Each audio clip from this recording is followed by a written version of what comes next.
Mga higala, mo break on na ta. Alam sa pipila ka mga mensahe. Kahibaw ba mo unsang sapa sa Subo ang gila isip usa sa mga worst rivers sa tibuok Pilipinas? Matod pa sa www.sunstar.com, ang Butuanan River sa dakbayan sa Mandaue mao gila isip usa sa mga worst rivers sa tibuok nasod. Kini si Pagtukiji nakatud ni mga gagmayng kaalam. Maayong buntag, ani ang mga pinakaunang kalihukan ug panghitabo sa Ramon Aboitiz Foundation Incorporated. Aktibong misalmot ang kagamhanan sa dakbayan sa Mandaue nga gipasiugdahan sa Mega Cebu ang Limpyo Cebu Pwede Kaayo. Nunot niini si Mandaue City Mayor Jonas Cortez miawhag sa tanang empleyado sa dakbayan ingon man sa kabaranggayan nga mosalmot sa pagpanglimpyo matag Sabado sa ilang palibot aron maminusan ang problema sa basura. Si Roger Paler, kinsa Public Information Officer, nagkanayon nga kinahanglan ang mga kadagkuan sa gobyerno o mga opisyalis sa kagamhanan nga moapil sa mga kalihukan aron ang mga yanong publiko mosunod sab kanila. Sa pagkakaroon aduna nay naka-assign sa nagkalain-laing dapit sa dakbayan aron mo'y mangulo sa pagpanglimpyo sa matag Sabado. Girekomenda karon sa Japan International Cooperation Agency kun JICA ang komprehensibong pagtuon sa integrated drainage system dinhi sa Sugbo isip sulbad sa mga pagbaha panahon sa ting-uwan. Atol sa full board meetings sa Metro Cebu Development Coordinating Board kun MCDCB, gipresentar ni Engineer Do kinsa hepe sa Planning and Design Division sa Department of Public Works and Highways ang usa ka feasibility study alang sa flood o drainage system master plan. Ang pagtuon gipatigayon nunot sa pagbaha sa daghang dapit sa syudad sa Sugbo ug Talisay. Samtang nakita sab ni Bukal Christopher Baricuatro sa Junta Provincial ang panginahanglan sa pagsugod ug pagduso sa maong pagtuon. Nagkanayon si Baricuatro nga mutawag siya og usa ka opisyal gikan sa Ramon Aboitiz Foundation Incorporated aron mo'y mutabang sa paghangyo kang Secretary Rogelio Singson sa pagpirma sa dokumento mahitungod sa flood drainage master plan sa Sugbo. Ug mao kini ang nahitabo karong simana sa Ramon Aboitiz Foundation Incorporated. Kini si Pagtuki Buen, maayong buntag. Ang Eduardo J. Aboitiz Cancer Center kon EJAC sa programa po sa Ramon Aboitiz Foundation Incorporated naglihok sa sayong pagmatikod sa cancer alang sa dugang kasayuran tawag sa 254-6351. Usa ka ba kananay nga adunay negosyo o ganahan nga mas mapalambo pa kini? Apil na sa microfinance nga programa sa Ramon Aboitiz Foundation Incorporated kon Rafi ug pahimusli ang iyang gitanya ga production loan, savings ug microinsurance. Alang sa dugang kasayuran tawag sa 414-9996. Mahimo sab mo tax sa 0928-5593-858. Rafi Microfinance ang inyong kaabag sa responsableng patigayon alang sa kalambuan. For your seminar and training needs, contact Eduardo Aboitiz Development Study Center at 35 Lupisana Street at 418-7234 Local 108. It has function rooms and plenary hall with Wi-Fi connection. Eduardo Aboitiz Development Study Center, where a meeting of minds takes place. May gala, no? Padayon ta. Ang atong ipaila kaninyo mga higala nga to ang sunod nga bisita karon dinhi sa studio ang kasamtangang administrative officers sa Provincial Disaster Risk Reduction and Management Office sa Cebu Province, si Sir Wilson Ramos. Sir, mayong buntag. May buntag, Sir Tats. May buntag sa naminaw natos di Ili karon. Sir, una sigurong pangutana, how badly affected are the people living near the riverbanks? No? Sa kaganina, while nag-break ta, nangayo ko nimo kasayuran kabahin sa mga angayang bantayan, no, labi na sa probinsya, mga lungsod ug syudad sa probinsya sa Subo. Unsa may inyong gibantayan gyud kanunay, sir, labi na gyud kung adunay mga kusog ug dagko nga ulan?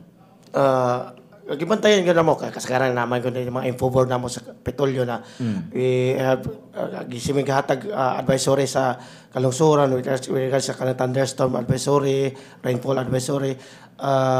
Majority gyud maapektahan gyud kanang plus point nga makalit gikan kusog uwan sa bukid padung sa magyan sa para low lying areas na mo sa dagan na nahitabo nato sa probinsya na dagan nakalas na kinabuhi na kay di mabantayan kay nagtuo sila dire sa low-lying areas na pagtaalabang sa sapaw pa may tubig pero wa sila kibaw na kusog na ding bundak sa uwan dito sa kabukiran pero pag agi sa nila labang nila sa maigo na sila.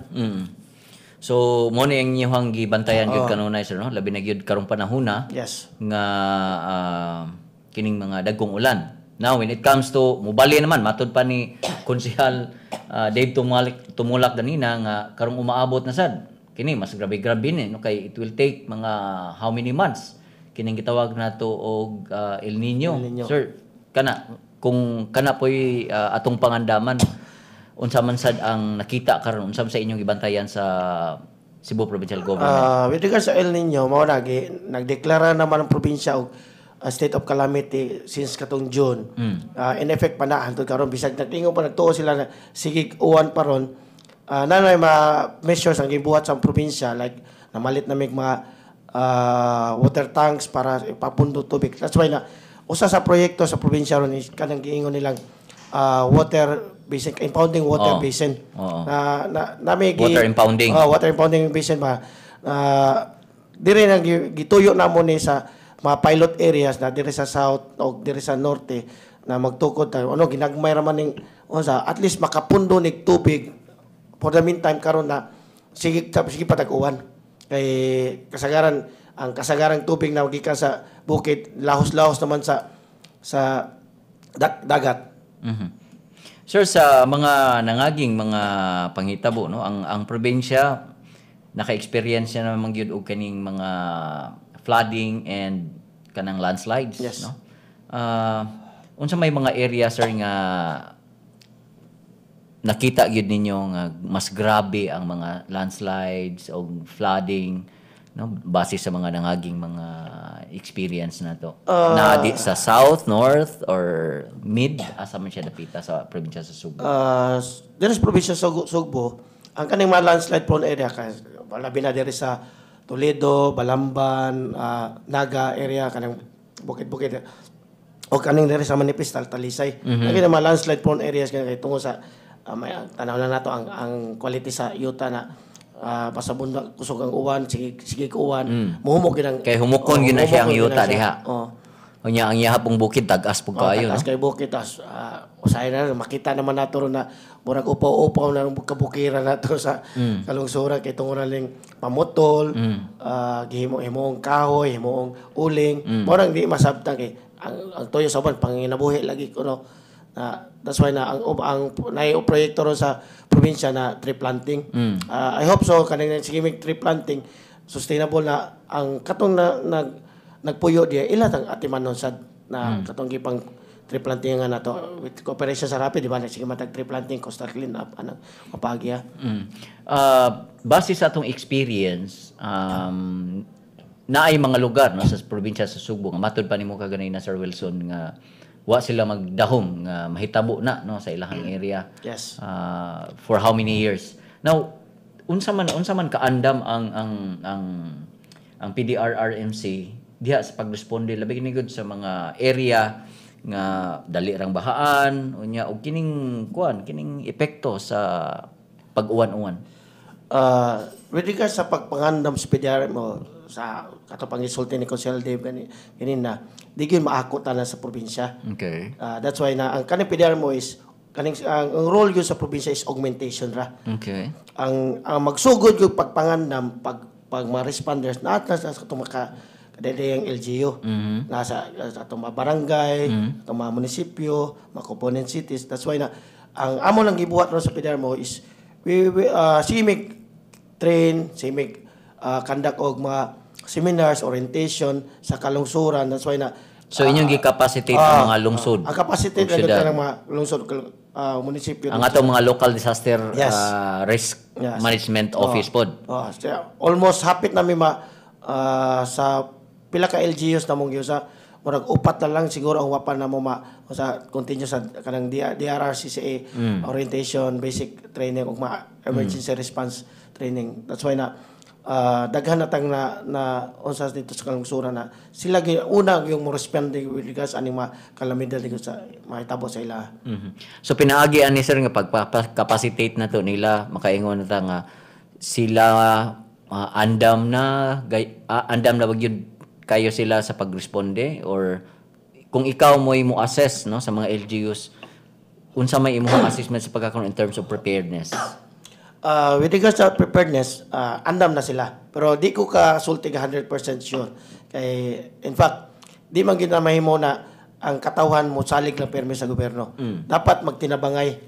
Ang katong nagpuyo dito, dili gyud nila kanang mapagpangandam na mo baha, nagpaabot sila sa usay ayuda, usay matabang sa gobyerno. Sila mismo na katong nagpuyo sa atong kalungsuran na andam na sila. Kibaw na sila usay buhaton nila. That's why na katong part sa capacity namo sa mga local officials is sila say mo mutudlo sa ilang katawan usay madilira kuon na nila ang magipang tudlo na mo sa ila. Sir, unsa may inyong sa inyong pagsuri-suri sa mga local government units, unsa may inyong nakit-an nga mga limitations o mga challenges dito labi na gyud when it comes to disaster preparedness? With regards sa disaster preparedness is ang problema lang is ang lax ra gyud ang ubang katawan nato. Okay. Marking nila PSG ko no pagsalig lang sa Ginoo, which is daghang kay matutuho sa una na di na may tabo sa mo urag way pakialam ay that's problem gyud sa katawan nato. Usa gyud nato problem. Then kanang di magpakabana. Okay. Kanang tanaw nila na usa may labot na mo, usa may mamataba. Di ko way tinabangay ba? That's why na ang mahimot amo lang sa gobyerno nagtrabaho sa media sa gobyerno is at least makat-on tagsa natay role model na makibaw sila gyud sa buhaton sa sitwasyon. Kay sa inyong pag-training sir, kumusta man unsa man ang response sa mga tao when it comes to kanang kamo na mo gyud murag kamo na ni awhag ba nga ato gini siyang buhaton, kinahanglan mangandam kita, kinahanglan mag-train kita, kinahanglan mo acquire gyud ta og mga kagamitan. So far sir, unsa may mga response nila? So far is positive. Okay, ang, good. Ang mga LGU na to, mga barangay official kay suma sa pag-train na mo, karon pa sila nakamamat na mao din na. Kanang bisag pagsunog lang sa basura. In fact bisag gidili nas balaod pero makita gyud po na sa kalungsuran nimo bisag kanang masagbot ilang dauban, magpaso sila, wa sila kibaw na unsa epekto na sa atong environment. Sir, unsa may mga short-term ug long-term plan karon nga gitan-aw sa province nunot nining pag-address nato sa pagbaha ug ubang mga epekto niini?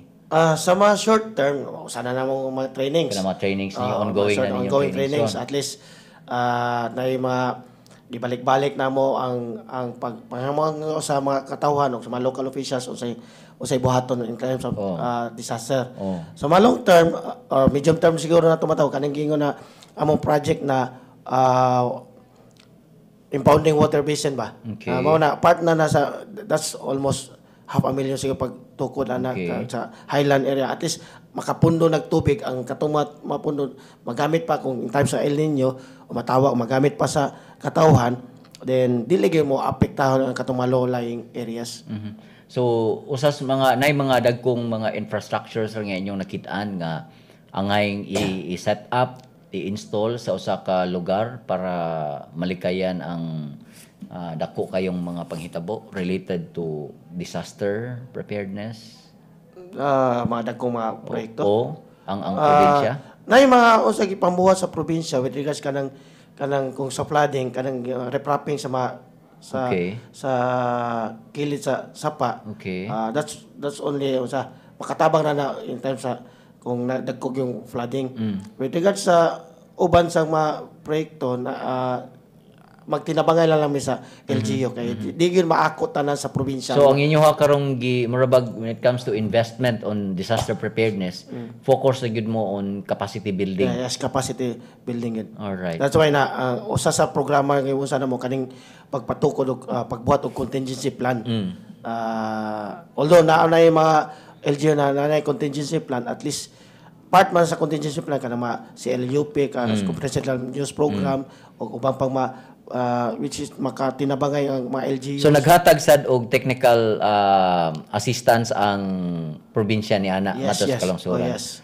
Sir Wilson, talking about ang Provincial Disaster Management Office, unsa man mo ka andam, unsa man mo ka equip sa pagresponde niya sa mga o maabot ng mga panghitabo. Apan tubagon lang na nimo sir, human lamang ni pipila ka mga mensahe ug dugang impormasyon. Kahibaw ba mo pila ang magastos alang sa pagpanindot o pagpabago sa drainage system dinhi sa Sugbo? Matud pa sa archive.sansor.com.ph, nikabas sa 2.6 bilyones ka pesos ang magastos alang sa pagpabago sa mga drainage system dinhi sa Sugbo. Kini si Pagtuki naghatod nining mga gagmayng kaalam. Maayong buntag, ania ang mga pinakauwahing balita nga adunay kalabutan sa atong kalambuan. Hitugutan karon sa kagamhanan sa dakbayan sa Sugbo ang subling pag-abli sa night market sa dalan sa Colon. Tumong niini aron subling buhion ang kadasig sa maong lugar nga hinahinay ng niminos gumikan sa paglambo sa ubang dapit, gumikan sab sa pag-usbaw sa mga dagkong malls. Sa pagkakaron nikabat sa dulan usa ka gatos ka mga patigayon ang anaa sa Colon nga adunay nagkalain-laing mga baligya. Ang night market nahimo ng kabahin sa dagkong kasaulugan sa dakbayan sama sa Sinulog, Ramadan, panahon sa ting-abli sa klase o Pasko. Dulan sa 8,000 ka mga botante sa tibok lalawigan sa Sugbo ang nakapahimulos sa gipahigayong satellite registration sa mga malls nga gipanguluhan sa Commission on Elections kun COMELEC. Sukad niadtong buwan sa Agosto diin gisugdan sa COMELEC ang satellite registration, anaa na sa 7,963 ka mga Sugboanon ang nakapahimo sa maong programa. Nihangyo hinuon si Attorney Ferdinand Guhilde kinsa Election Officer 4 sa COMELEC sa Sugbo nga dili maghuwat ang publiko nga moabot sa deadline sa pagparehistro. Subay sab niini kinahanglan nga ang tanang mga botante adunay biometrics o impormasyon sama sa hulagway, fingerprints o pirma sa dili pa kini mobutar sa sunod tuig. Diin kini ubos mandatos sa Republic Act 10367. Muhatag ang kagamhanan sa siyudad sa Sugbo og 1 ka milyon ka pesos sa 80 ka mga barangay sa Sugbo aron ipalit og mga disaster equipment. Kini ang giluwatang pamahayag ni Konsehal Dave Tumulak kinsa chairman sa Local Disaster Risk Reduction and Management Council kon LDRRMC. Dugang niya, kini ang labing epektibo ang pamaagi aron mulambo ang kapasidad sa mga barangay hilabi na higayon sa pagtubag sa alarma sama sa kalamidad. Subay niini ang LDRRMC ni pahigayon og pagbansay-bansay sa mga opisyales sa barangay ug mga volunteers kung unsaon pagluwas sa kinabuhi sa higayon nga adunay katalan. Ug mao kadto ang mga balita sa kalambuan karong semana. Kini si Pagtuki, maayong buntag. Usa ka ba kananay nga adunay negosyo o ganahan nga mas mapalambo pa kini? Apil na sa microfinance nga programa sa Ramon Aboitiz Foundation Incorporated kon Rafi ug pahimusli ang iyang gitanya nga production loan, savings ug microinsurance. Alang sa dugang kasayuran tawag sa 414-9996. Mahimo sab mo tax sa 0928-5593858. Rafi Microfinance ang inyong kaabag sa responsableng patigayon alang sa kalambuan. Ang Eduardo J. Aboitiz Cancer Center kon EJAC sa programa sa Ramon Aboitiz Foundation Incorporated naglihok sa sayong pagmatikod sa cancer. Alang sa dugang kasayuran tawag sa 254-6351. Okay, balik ta mga igala. Nasa linya karon si Sir Oscar Tabada, ang hepe sa Pag-asa Mactan. Sir Oscar, mayong buntag. May pagtansab na to, sa atong istasyon, kuman sa naminaw sa itong programa. Sir Oscar, una na kong pangutana nimo, kining nangaging simana, no? Naka-experience mo kita og heavy rains din sa Cebu. Sir, ngano man ni siyang Sir, sige lang tingog ni mo, sir. Okay. Sir, unsa may kanang nangaging simana, naka-experience sa ta og heavy rains. Sir, why did Cebu experience kini karon nga nangaging simanaha sa dagko kayong ulan na to? Doon natay ko before anang bagyong Gini nga nisod sa Philippine Area of Responsibility atong sang adlaw. Doon natay sistemas kiniyahan gitawag na tog Intertropical Convergence Zone. Okay. So mao to'y nagpadala na tog mga pangulan mga lokal dili gyud ingon lapad, mga katag-katag o isolated ang ulan, umulan dito sa south dito Rambunda, pero maulan diri dapit sa north diri sa Rambunda. So ang atong ulan yo dili gyud uniforme. Pero kining pagsuod na karon ni Gini, ni enhance ang atong habagat, ni kusog atong habagat. Mao lang siya nagdana tong mga pang-ulan ingon man sa kusog-kusog nga hangin ug dagko nga balod sa kadagatan. Sir, unsa may mga major areas dinhi sa Metro Cebu nga apektado gyud kayo labi na kung dagko na kayong ulan? Ang ato nakita sa mayagim nga sistema diri dapit sa southern part of Cebu o southern part of Central Visayas. Kay ngano ni ang prevalent good nato, ang atong wind nato, ang prevalent sa atong wind ang southwest monsoon kung habagat. So kaning habagat mao ni magpadagi og daghang ulan labaw na sa western side of the Philippines or the country. Kaya makapadasa ni pangulan nato sa southern part of Cebu. So ang may tabuan ni karong October by next month mobalik na ni siya. So there will be a transition period. Ang transition pasabot na to ang habagat mobalik na pagkaamihan. So, og mamihan na ni, ang pabor na sa daan ni ang eastern side of the country. So, ang ato ni Amata Central Visayas, makapaabot yapon tawag na ay mga pangulan ana. Pero, ipasabot na to, during months and trimmonths, from January, February, March, April, trimmonths na, masinatin atong minus kay uwan, labi, musamot ni Kapinos, tungod aning epekto niya sa El Nino din sa ato. Sir Oscar, unsa may atong gipaabot no? Karong simanaha o sunod simana sa ato ang kwan. So, patay nakita nga major disturbance. Ato lang doon nagyapon tayo mga pang-ulan. Pero ang ulan na to dili sama sa aging mga simana. Mga ulan na to, mga hinay-hinay lang. Laba pag muguwa na ni si Ginny, kung kagawa ni wala ni sa epekto sa ato, so masinapi na to, mga ginagbay na lang pang-ulan na sa kahapon sa gabi yun. Pero gipaabot na to, karong nga mga Oktubre na yun, paabot na to nga minus na, below normal na atong ulan. Dalalagi ni sa atong epekto sa El Nino. Muna atong bantayan, sir, October niya, by November, mag-start na gina siya. December, nga to na, Sir Oscar, unsa may angay nimong ipahinumdum ato sa atong makatawhan? Okay, nakita nato nga labaw dili lang katawhan nato ingon mga ato local government unit, no?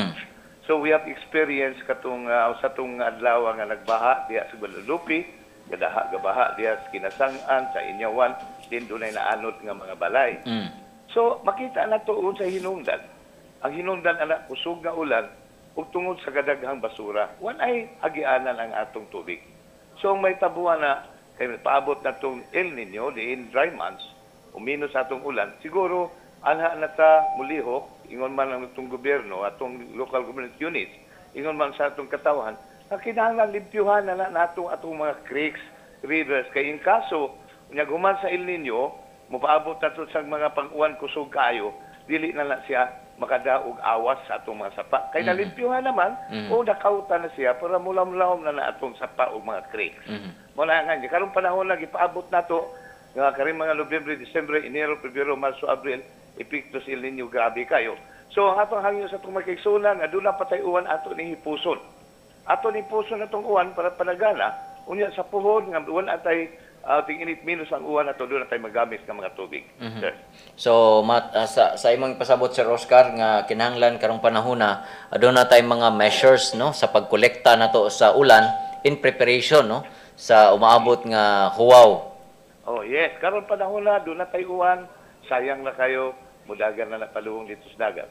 So, sa giingon, sakso lang ingon nimo, kinahanglan nga, umahimo doon na tayo mga container giandam, doon na nga pang-uwan ginagmay, doon na tayo matigom.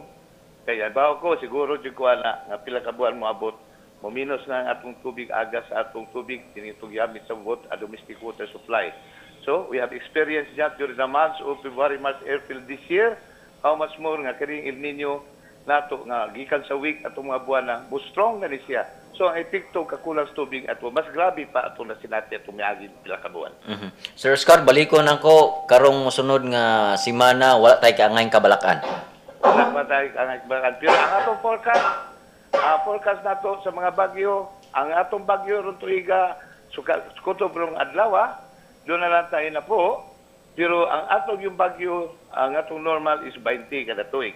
September, October. Katunga pa data, ha? Tunga pa ta. Kuwang na, no? Oo. Kaya ang atong ipaabot karon September duha, usa na nakuha. Sa October ipaabot ang duha. So November dunay usa o December usa.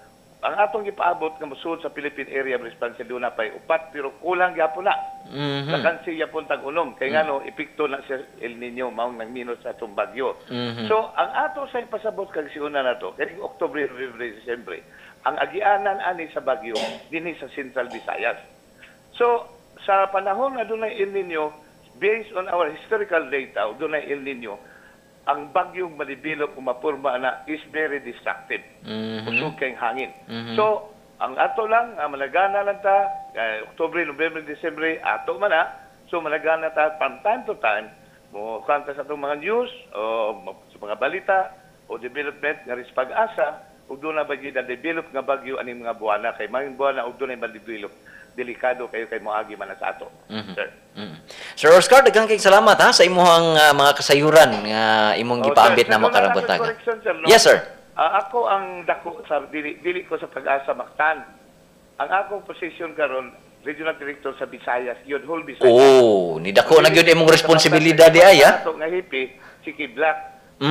Kidlat ang ako tanan Region 6, Region 7, Region 8, Palawan, Mindoro, Central Visayas. O dili na ko sa Cebu. So nilapad na imong responsibilidad. Sir Oscar, once again, salamat kayo. Okay. So mga igala, mao kato si Sir Oscar Tabada, no? Ang matud pa siya na karon ang dako, no, sa Central Visayas sa mga lugar nga iyang mga gipang mention. Dili lang kay sa Pag-asa Mactan, okay? So padayon ta Sir Wilson, no? Kato sir kaganina. Unsa man ta kaandam diha sa probinsya, no? Labi na gyud sa PDRRMO sa inyong mga pagpangandam, labi na gyud sa inyong office. Pagpangandam sa probinsya is andam gyud ang probinsya kanones pagpatabang sa usay maapektahan ng mga LGUs nato, unang priority kay buhat sa atong gobernador, sa atong vice governor o sa mga provincial board member. With regards sa ang usa ekwipo andam pa pipidar mo. Ang office. Sa office sa mga staff andam kami kay na mga technical trained personnel na gipang-hire ang probinsya, kanang mga search and rescue, kanang mga mountaineering, highly technical person ang amo lang ipang-aabot is maabot na gyud ang mga equipment namong inyong mga gipang-acquire kay sa ako pagpasulti ang opisina ba is natukod na 2013. Bago lang gyud kayo. Bago pa gyud na natukod ang opisina, that's why na anam-anam pa na itong maandam yun ang pre-dar mo. Pero sa pagkakaroon is, ang ihango lang ng mga local LGUs na may sila gitukod na mga response team, amo is suporta la augmentation na sa ilang lugar. Sir, sa katapusan, ay mong mensahe alang sa itong mga kaigsuunan. More, ang usara kayo mensahe ganda mo is, ang ato, puros man ta masubuanos, usay problema nato kita gi makatabang sa atong kagulingon og sa atong pagkonsulti ang usa ka butang di yun na masolbad kung isalig na sa gobyerno. Kita mag-una kita gi nasa barangay level or kita atong nagpuyo o ordinary civilian na ka makita ikay mag-una-una. Makita nimo na at least ang katong mga kabatanon, mga anak na tumusunod na usay may paagi atong ipakita sa ila. Sir Wilson, daghang kaayong salamat sir sa imong pakig-uban namo karong buntaga. Kasayuran dako kay ni siya kanang agi og impormasyon nga alin sa atong pagpangandam. Daghang kaayong salamat sir pag-usab. And God bless. Daghang salamat sir. Mga igala, sa dili pa tapos ako sa ning ipasupot, no, ang atong tampo gikan sa ato ang igsuon sa ato ang Facebook page gikan ang atong pangutana, how can we solve flooding?